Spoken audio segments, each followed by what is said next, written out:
ЕУ бара успешни претседателски избори. Тоа ќе биде позитивен сигнал дека земјата нема да влезе во политичка криза. Ова го порачаа представници на меѓународната заедница на дискусијата посветена на изборите за идниот состав на Европарламентот кои ќе се одржат во мај. Нема да зборувам за изборите за утре. Само еден факт, дека излезноста ќе биде добар сигнал и знак дека земјата ќе биде надвор од кризата. Во јавноста постои замор, кој е поврзан со некои разочарувања од последните проширувања на исток.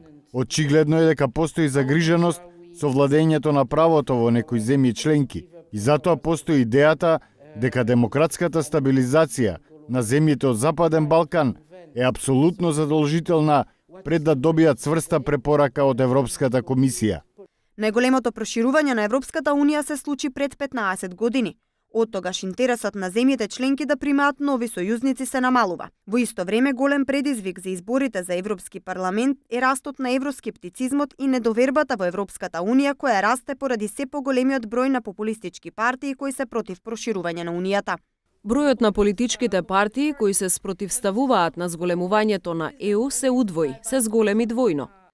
Популистичките партии се во подем и треба да им се спротивставиме. Ако сакаме да бидеме подготвени за членството на Западен Балкан, ќе бидат потребни институционални реформи на Европската унија.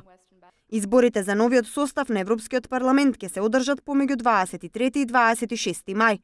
Извештајот на Европската комисија за земјата пак се очекува на 29 мај.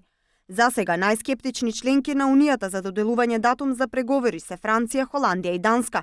Нивните забелешки се бавното спроведување на реформите во судството и јавната администрација.